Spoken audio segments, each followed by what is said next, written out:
News now at this hour begins with updates on the power outage in northern Nigeria, where the transmission company of Nigeria has announced that the ongoing repairs to the damaged transmission line that led to a blackout in the region will be completed by Sunday, 3rd of November 2024. It's noted, however, alternative measures have been implemented to transmit 400 megawatts to certain areas within the next 24 hours. The Managing Director of TCN, Sule Abdulaziz, disclosed this at a press briefing on Tuesday in Abuja, updating on efforts to restore electricity to the region. On 22nd October, a TCN reported a power outage in the northern east and northwest and parts of north-central Nigeria after the 330 kilovolts Ugwuaji double-circuit transmission lines 1 and 2 tripped off. Meanwhile, Deputy Senate President Barau Jibrin has confirmed that security agencies are set to take decisive action against insurgents responsible for damaging critical power infrastructure in northern Nigeria. And this comes after the transmission company of Nigeria reported widespread power outage in northeast, northwest, and parts of north-central Nigeria. The outages are largely attributed to vandalism of transmission lines, including the key Shiroro-Kaduna line. And speaking on the Senate floor on Tuesday, Jibrin assured lawmakers that the Office of the National Security Advisor is fully engaged with the issue. Earlier, Nasifatu Ali, Executive Director of the Independent System Operator, confirmed that insurgents had targeted and vandalized the Shiroro-Kaduna transmission line, a crucial link supplying power to northern Nigeria. Senate is concerned about the lack of electricity supply in the northern part of this country. This is happening due to the fact that the electricity tower coming from within the area that electricity is taken to the northern part of the country was vandalized by terrorists. And it has become a problem for the TCN staff to get to where this occurred, to get it restored, because that area is being occupied by terrorists. Now, what has been done is what is being done now is that the security agencies are putting their hands together to get to that spot and try to eradicate or take away the threat that is being there for quite a while. In a related development, northern governors have raised concern over the blackout in the region and wants the federal government and related authorities to fast-track the restoration of power. The Northern Governors Forum said this after a meeting of the union alongside traditional rulers and other stakeholders held in Kaduna State. The vandalism of a transmission line in the region has thrown the north into blackout for days. Businesses in several parts of the region are recounting losses, while economic activities have been paralyzed in some places owing to the outage. And let's also tell you that northern governors have rejected President Bola Tinubu's proposed tax reform bill now before the National Assembly, citing concerns over regional impact. In a communique issued on Monday, Northern Governors Forum Chairman Governor Muhammadu Inuwa of Gombe State expressed the governor's strong opposition to provisions in the bill, particularly the shift to derivation-based model for value-added tax, VAT distribution. They argue this puts the North at its advantage, as VAT is currently remitted based on company headquarters, not where goods and services are consumed. The governors urged lawmakers to reject the bill, calling instead for equitable national policies that avoid marginalizing any region. The forum also appealed to Nigerians to stay calm amid ongoing economic challenges. Away from that, Embattled member of the House of Representatives, Alex Iweche, has tendered a public apology for assaulting a boat driver, Stephen Abuwaseya, in the nation's capital, Abuja. In a statement on Tuesday, Iweche said he regrets the unfortunate incident, which does not reflect the values that he strives to uphold.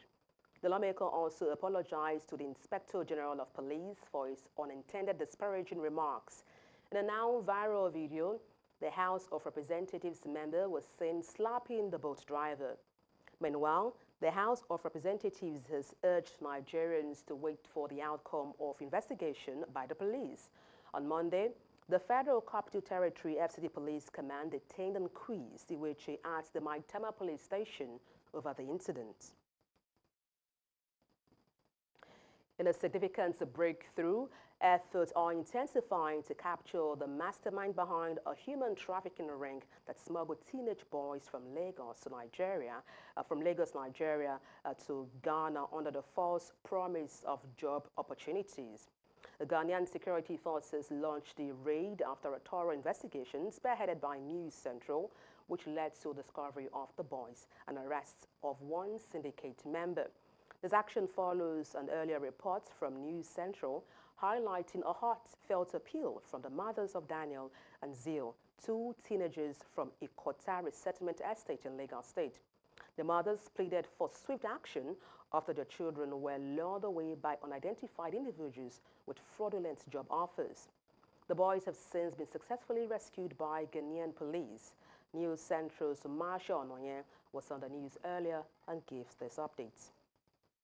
This is the same apartment where the guys were rescued yesterday, the victims that were held here.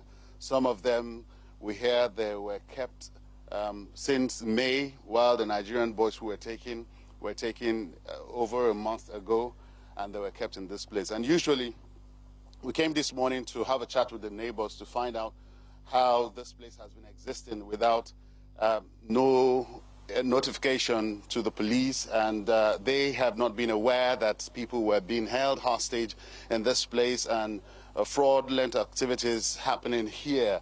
But, you know, their reaction was usually you'd find the house under lock and key like this, and even when you look inside, when we came yesterday it was like this, and then inside we had another key that was locked. The serenity of the place quiet, you wouldn't suspect that there were people in this place, and you can find the surroundings are overgrown with grasses and within the compound, so you'll at least expect that there are people living here because it doesn't look habitable at all.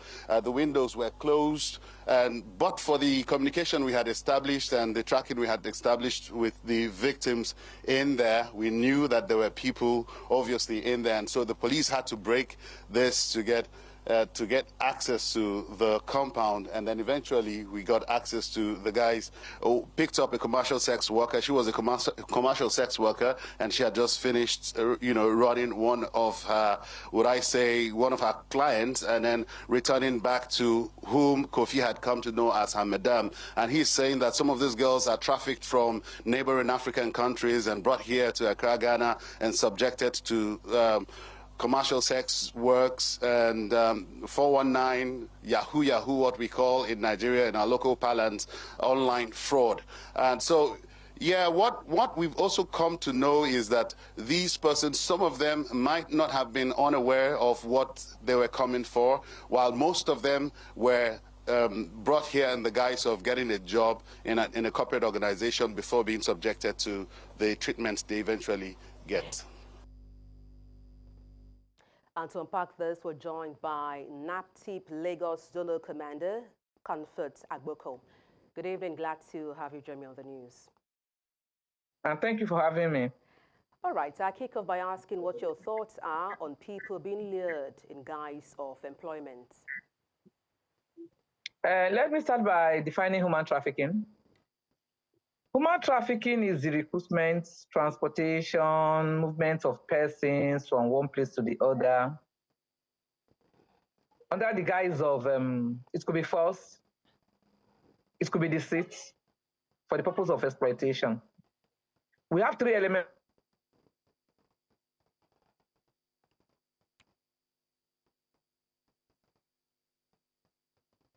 Okay, seems we lost connection with our guest there, Comfort Agboko, who is the Lagos Zonal Commander for NAPTIP.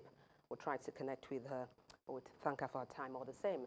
The Nigerian Senate has approved a request by President Bola Tinubu to refund a total of 24 billion naira to Kebbi and Nasarawa State for executing airport projects on behalf of the federal government.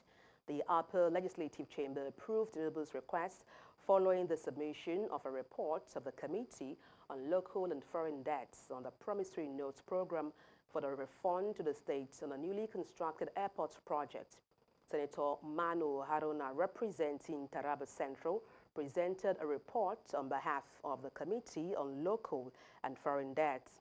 Tinubu asked the upper legislative chamber to approve 15 billion naira for Kebbi and 9 million naira for Nasarawa State in May 2024. 137,336,095 naira and it's 8 kobo only. Those in favor of this prayer, please say aye. Those against say nay. The ayes have it. Also, the sum of 9,542,651,786 naira only, naira 11 kobo only, be reimbursed to Nasarawa State Government for the construction of Lafia Cargo Airport. Those in favor of prayer 2, please say, or community 2, please say aye. Those against say nay. The ayes have it. That the federal government prioritizes the settlement of incurred debts through the issuance of promissory notes for the settlement of outstanding reimbursement debts to states, judgment debts and other debt liabilities incurred by the federal ministries, departments and agencies to avoid further costs and liabilities to the federal government. Those in favor of this prayer, please say aye. Those against say nay. The ayes have it. We thank. Let me commend the committee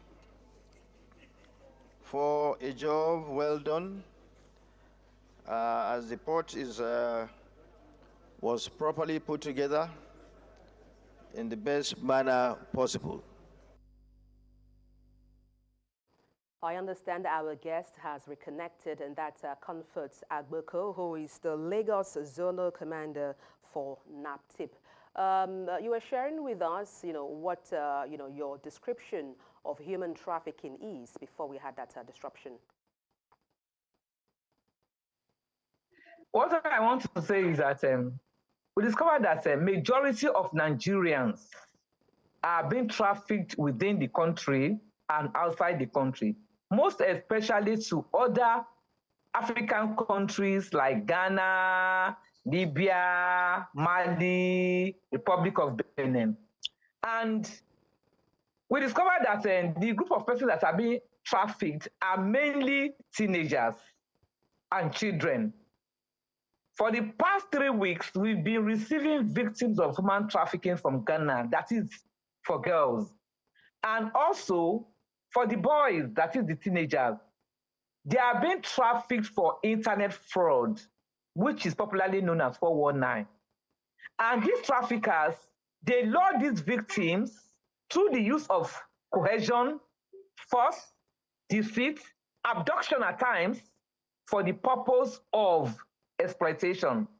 And the unfortunate thing is, majority of these victims, when they are being trafficked, when they are being lured, the traffickers do not tell them the purpose. What they just tell them is there are factories in these countries where they are going to work.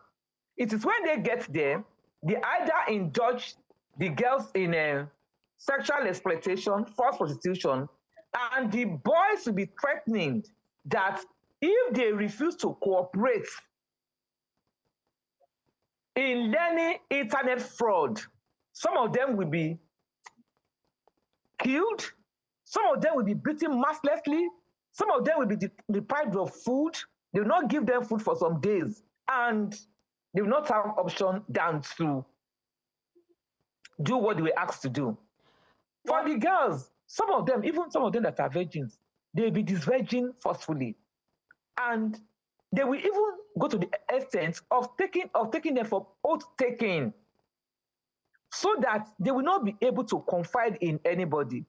For what we are seeing in Ghana presently, it is not strange. But the moment they are being rescued and sent back to Nigeria, what we do, such cases, we hand them over to the EFCC for debriefing.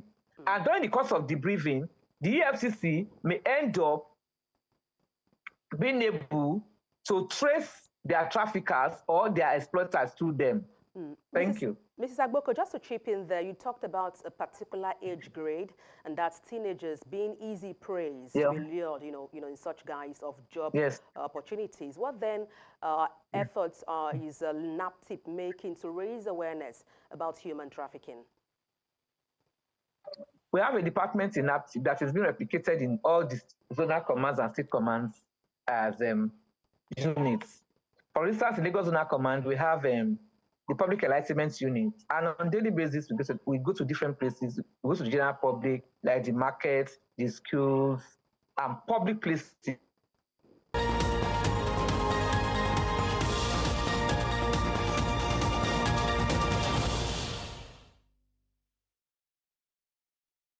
Thank you for staying tuned.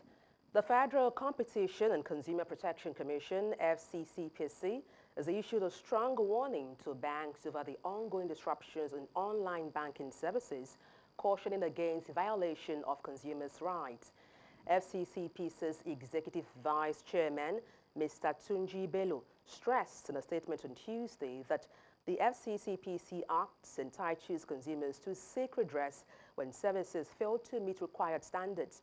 He urged banks and financial institutions to act swiftly to restore their services, prioritize customer support, and improve communication to manage expectations in a transparent and responsible way. Bello highlighted that disruptions have prevented millions of customers from accessing their funds, making payments, and completing essential transactions, causing serious impacts on both individuals and businesses. The body says it is collaborating with regulatory authorities, financial institutions, and other stakeholders to address these issues and safeguard consumers' rights. The federal government has confirmed the arrest of 3 Chinese nationals and 2 Nigerians for illegal mining in Nasarawa State.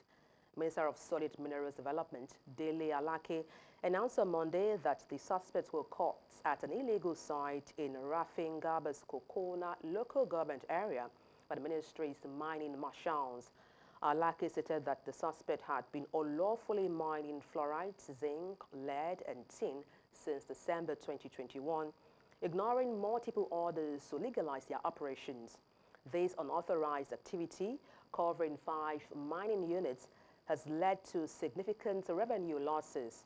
The minister noted that over 200 illegal miners have been arrested nationwide, with around 140 currently facing prosecution, reinforcing the government's commitment to safeguarding resources for legitimate investors. The Ogun State High Court, sitting in Abeokuta, the state capital, on Tuesday dismissed a request by 16 political parties in the state seeking to postpone the proposed local government elections indefinitely. The presiding judge, Justice C.A. Okunshokon, rejected the claims of the political parties that the Ogun State Independent Electoral Commission, OGSIEC, acted unilaterally by setting the dates for the local government elections without prior consultation with the political parties. Justice Okunshokon held that there is no provision in the Constitution or the relevant electoral laws requiring OGSIEC to consult political parties before fixing election dates. The court thus upheld the previously announced date for the election, scheduled for 16th November 2024. The Speaker of the House of Nigeria's House of Representatives has called for collective action against barriers that limits women's political representation, especially in the legislative arm of government. The Speaker made this call during the International Legislative Dialogue on Women and the Constitution Amendment process in the country. where he expressed concern over the low representation of women in parliament, calling for efforts to increase their numbers. Our correspondent, Idong Joseph, has more. Development Committee. In Nigeria's parliament, records indicate that women's representation remains low, despite efforts by various interest groups to increase their numbers. I so support, Mr. Speaker. Those in support of this motion should say aye. Out of over 400 seats at the national level, only about 20 are currently occupied by female lawmakers. This situation has sparked discussions about increasing women's representation, as the Speaker of the House of Representatives, the wife of the President, and the Deputy Ambassador of the European Union delegation to Nigeria and Akwa have all voiced their concerns. Rwanda, with over 60% women representation in its parliament, has shown us that robust, intentional policies work. Particularly in states like Kwara, where we had 5, and I think Ekiti had 6. This was, however, not the case at the current 10th National Assembly. There is a strong evidence all around the world that as more women are elected to office, there is an increase in policy making that emphasizes quality of life and reflects the priorities of families. Despite only 4 women elected into the 10th Senate, the President of the Senate says that efforts were out in place to increase women's representation. We have taken steps to increase women representation in decision-making bodies, including introduction of gender quotas in political party nominations. I think we need to be appreciated. However, the Speaker of the House of Representatives says that for Nigeria to reverse this trend, stakeholders must collaborate to dismantle the barriers limiting women's representation. Also, the Deputy Speaker added his voice to the debates. He says that the Constitution Review Committee is considering a bill aimed at ensuring fair women's representation. This stark gap speaks not of a lack of capable women, but of institutional barriers we must all work to dismantle. Provide for a seat reservation for women in the National and State Houses of Assembly, HB 1349, alongside other 4 gender justice bills are under consideration. While the importance of women's political participation cannot be overemphasized, stakeholders believe that the ongoing constitution review process presents an opportunity to adopt a more inclusive legal framework that will increase women's representation. In Abuja for News Central, I am Idong Joseph.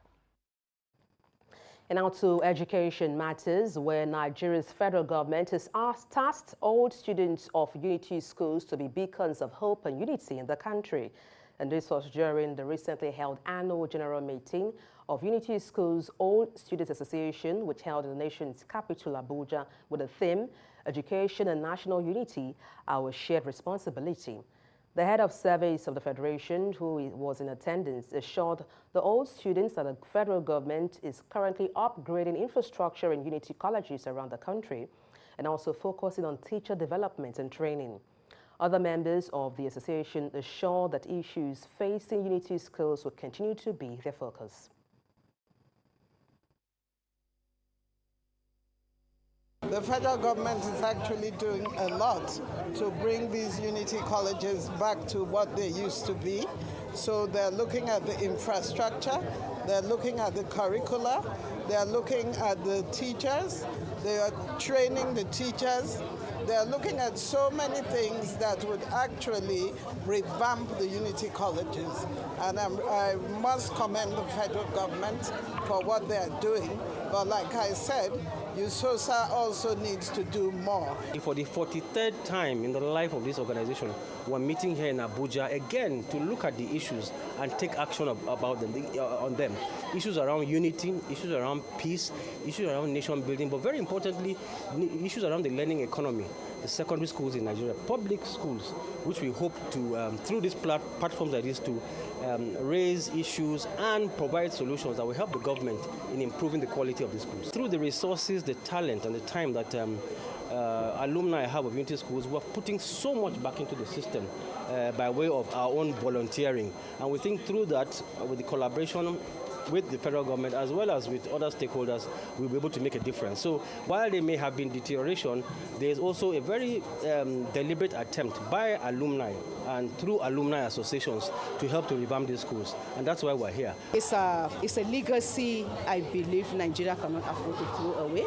It's one institution beyond the military and national service that has been able to bring Nigerians together under one roof, under one policy, under one belief in the unity and integration of this country. This session was all about how we can lead to our education can lead to unity, sustainable one at that. And I think we as a group are strongly united, so it's just about spreading it to the wider society. I think when more and more of us begin to see the facts that we should join hands with governments, join hands with key stakeholders to contribute to changing the dynamics or the problems that exist today in Nigeria, then we can get faster. The speeds to proper change can be much more faster. Now to health matters, where health experts in Nigeria have raised concerns about the increasing threats of non-communicable diseases, which they say are responsible for about 74% of deaths globally and over 40% in Africa. They made this known in Abuja during a health summit organized by the Gatefield International. The summit also saw the launch of a comprehensive health strategy aimed at tackling Nigeria's life expectancy crisis, which currently stands at 52 years for citizens. And in Africa, we're looking at about over 40%. And in Nigeria today, very few. There is a quiet epidemic happening across the world and across Africa, which the underlying factor is non-communicable diseases. Today, non-communicable diseases represent about 74% of deaths across the world. And in Africa, we're looking at about over 40%. And in Nigeria today, very few of us are able to live beyond the age of 65. The reason for this summit, therefore, is to ensure that living beyond the age of 65 is not an exception, but rather the general expectation. What makes it worse is that they're actually preventable, and when not preventable, there are actually better ways of management than what we're doing, and there are many touch points. For instance, consistent accessibility and availability or affordability of therapy or therapeutic medications for managing things like diabetes, high blood pressure. And then there are also preventive actions, lifestyle choices that we can make, exercising, consumption with respect to sugar. Non-communicable diseases in Nigeria is a time bomb waiting to explode. That's the way I'm going to put it. And there's still a lot of ignorance about it. And so it is important here to have this summit to discuss non-communicable diseases, bring it to the fore, bring people's attention to it, that we have a time bomb waiting to explode, and people will take action as appropriate, both at individual level and at government level. Nigeria's Inspector General of Police, Kayode Adeolu, has joined police chiefs from 51 African countries in Algiers, Algeria, for the 12th African Union Mechanism for Police Cooperation meeting. The AfriPol Steering Committee brings together top police officials from across Africa to tackle major challenges, including terrorism, human trafficking, cybercrime, and financing of terrorism. With its crimes crossing borders, the conference focuses on developing practical solutions and enhancing cooperation among African police forces. Inspector General Egbetokun is attending not only as Nigeria's police chief, but also in his role as chairman of the West African Police Chiefs Committee, WAPCO, representing the most populous black nation at its high-stakes summit. This gathering runs from October 29th to 30th, aims to address pressing security issues affecting the African continent.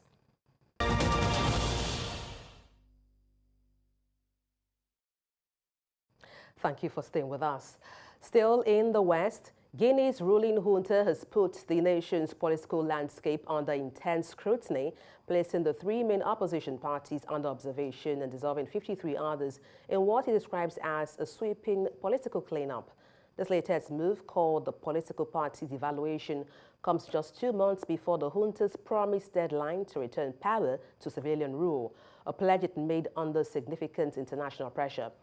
According to the Ministry of Territorial Administration, which spearheaded the evaluation, this is Guinea's first operation of its kind. The ministry says it aims to clean up the political arena by enforcing compliance with national laws, citing issues such as lack of registered national offices, valid licenses, and transparent financial accounts within many parties. The junta, which came into power following a coup in 2021, has led a continuing crackdown on dissent. Many opposition leaders have been detained, brought to court, or driven into exile as the regime tightens its control. At least 11 people have died and 50 injured in Mozambique following violent clashes after a disputed presidential election, Human Rights Watch HRW reports. Protests erupted after ruling Frelimo party candidate Daniel Chapo was declared the winner of the October 9 election, leading opposition supporters to clash with riot police. HRW reports Mozambique security forces used live rounds, injuring dozens, including children affected by tear gas in residential areas. HRW's Alan Ngare called for impartial investigation into alleged excessive force. A local NGO, CDD, confirmed 11 deaths, most in Nampula province, and noted that 450 arrests were made. Meanwhile, opposition party Podemos has filed a lawsuit demanding a recount, citing major irregularities throughout the election process. As Botswana gears up for election, the voices that matter most are those of the citizens themselves. What are the burning issues that matter to everyday voters? How do they perceive the candidates and their promises? And perhaps most importantly, how do they feel about the direction the country is heading? News Central's Bongani Ziba spoke to some citizens to hear the perspective about the election and its process. As for the citizens, I can say citizens are prepared to go and vote. They've registered in large numbers, as you heard, more than 1 million, which you haven't seen in the past. As to whether IEC is ready, I think by and large, IEC is ready. There were those hiccups during the advanced elections, but they have promised us that indeed they're going to rectify the situation and they'll improve everything so that come election day on the 30th, everybody will be able to cast their vote who are registered. So I think this time my thoughts are we really going to see the youth really, make that deciding vote? Because, we spoke about a hung parliament, and a hung parliament would address, or speak to a situation where the government, the BDP has always, since independence, has always been ruling. So then that would... I think that would be my thought, to see if at all the youth are really going to stand up and speak to those who address such. What motivates me to vote is establishing myself as a person of interest, as a member of the youth, in the sense that the youth have traditionally been neglected in political campaigns and political policies as a whole. And this is because we don't participate in elections. So I'm hoping that this becomes the first step in a 1,000-mile journey to becoming a group that is recognized. And by the time I leave the bracket, they would be a group that is taken seriously. And when any policy considerations are made, it's not just ticking a box, but it's meaningful inclusion and consideration for the youth. So that is why I'm going there. And so I think a lot of Botswana citizens, one, are you know, excited about these elections, but two, as you would have had earlier in the conversation that we have, there's also an anxiety that's happening around because these elections look different, and these elections look different because these elections are happening where young people are really struggling. The economy is not doing very well. There's been cases of corruption and all of that. So I do think that for the first time, Botswana citizens, well, maybe I'm not even being fair, so I can't really say for the first time, but there seems to be a new excitement and a new different kind of anxiety in the air about these elections. What we see that although this election is unique, that is increased political competition, but we also see a sense of calmness, peacefulness. We also see a sense of responsibility among the citizens. We also see a sense of a nation that doesn't have a culture of violence. In Chad, authorities are calling on the international community for stronger supports in counter-terrorism efforts across the Sahel following a deadly Boko Haram attack that left around 40 Chadian soldiers dead. Government spokesman Abdurrahman Kulamala confirmed the assault, which took place late Sunday when Boko Haram militants launched a surprise attack on a military garrison in the Lake Chad region. Kulamala emphasized that coordinated global action is urgently needed to eliminate the threats posed by violent groups destabilizing the entire region. Chadian President Mahamat Idris Deby responded swiftly on Monday, launching an operation to track down the assailant. Security forces are currently in pursuit of those responsible for the attack. The attack also left around 20 others wounded.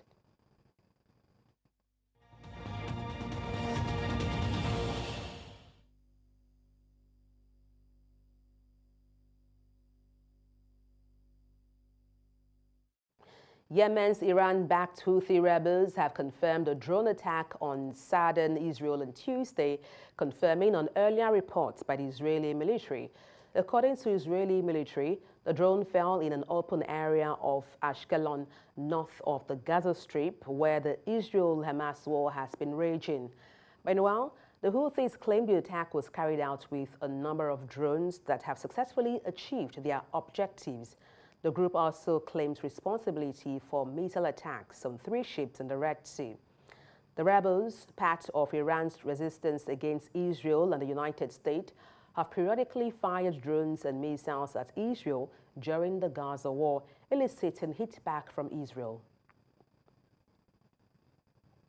وفي إطار المرحلة الخامسة من التصعيد نفذ سلاح الجو المسير في القوات المسلحة اليمنية عملية عسكرية نوعية استهدفت المنطقة الصناعية للعدو الإسرائيلي في منطقة عسقلان جنوبية فلسطين المحتلة، وقد نفذت العملية بعدد من الطائرات المسيرة، ونجحت المسيرات في الوصول إلى أهدافها بفضل الله. المسلحة اليمنية 3 عمليات عسكرية ضمن الاستمرار في فرض الحصار البحري على العدو الإسرائيلي، حيث استهدفت العملية الأولى سفينة إسي مونتريال جنوبي البحر العربي بطائرتين مسيرتين، وكانت الإصابة دقيقة بفضل الله، فيما استهدفت العملية الثانية سفينة ميرسك كولون في البحر العربي، وقد نفذت العملية بصاروخ مجنح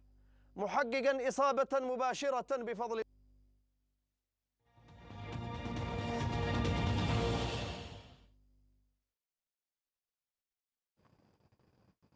Now let's bring you stories in the world of sport. We'll bring you that story in a bit. Super Falcons forward Folashade Ijamilusi delivered a stunning hat-trick, scoring in the 10th, 18th and 86th minutes to lead Nigeria to a commanding 4-1 win over Algeria's Green Ladies in an international friendly at Mobolaji Johnson Arena in Lagos State. Now, this triumph follows Nigeria's earlier 2-0 victory over Algeria at the Remo Star Stadium in Ikenne, Ogun State.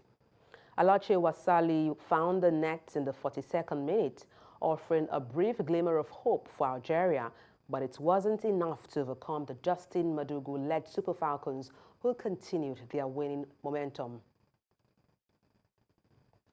Liverpool forward Diogo Jota will be out until after the November international break with a rib injury. The Portugal striker was taken off during Liverpool's 2-1 win over Chelsea on 20th October after a collision with defender Tosi Adarabioyo. Jota has missed the past 2 fixtures and is yet to resume training. The 27-year-old will now miss at least the next 4 matches in all competitions, with international break running from 11th to 19th November. Liverpool also face Brighton at Anfield in Premier League on Saturday. World #1 Yannick Sinner has withdrawn from the Paris Masters indoor event due to an intestinal virus. Sinner, a shot since mid-October of finishing the year top of the ranking for the first time in his career at the age of 23, has been replaced in the draw by Frenchman Arthur Cazot, who was drafted in from qualifying. Cazot will face either his compatriot Corentin or American Ben Shelton in his second-round opener on Tuesday.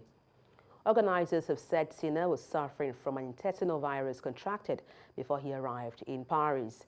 Sinner is then expected to take part in the Davis Cup finals the following week in Malaga, Spain. Italy are the defending champions. And that's all on the news. Let's take a look again at some of the major stories. Transmission Company of Nigeria assures of efforts to restore power to Nigeria's northern states in 5 days.